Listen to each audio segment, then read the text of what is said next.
Tout en bas, au ras du sol, côtoyant les rigoles et le caniveau, le peuple, autrement dit les masses laborieuses qui sont nous, avec leur lot d'emmerdes quotidiens et qui croient encore à l'illusion de la démocratie et à la mascarade de l'élection.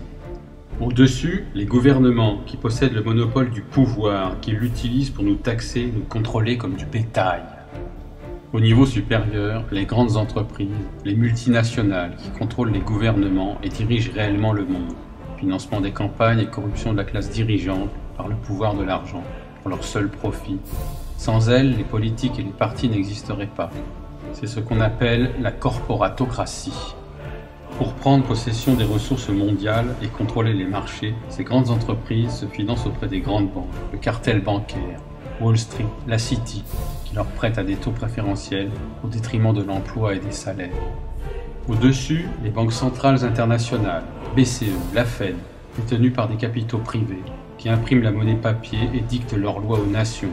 Ce sont elles qui imposent le taux de réserve fractionnaire aux banques commerciales qui nous font payer des intérêts sur de l'argent créé ex nihilo.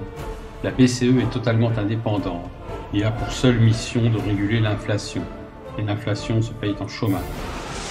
Au-dessus encore, à un niveau international, les banques centrales utilisent le FMI et la Banque mondiale pour créer plus d'argent et exploiter les ressources des pays auxquels elles prêtent, les conduisant à la faillite et à l'anéantissement, au nom de l'équilibre monétaire international.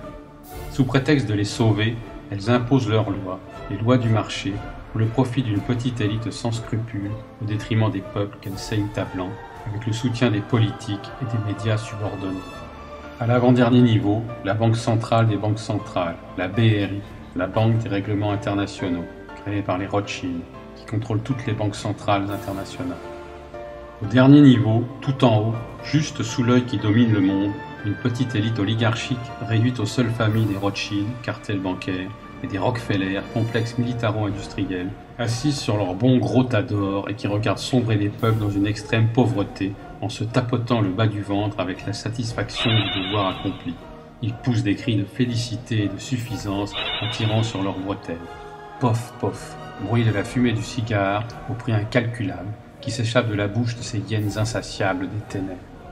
Et tout en haut, au niveau de l'œil qui veille sur le monde, ces familles, membres des Illuminati, une organisation secrète née en 1970-76 à l'initiative de Meyer Amschel Rothschild, qui aurait convoqué Adam Weishaupt afin de restaurer l'ordre des Illuminés de Bavière, affirment certains, œuvrent dans l'ombre depuis des générations pour l'avènement d'un nouvel ordre mondial et l'anéantissement des peuples de ce monde à leur seul profit.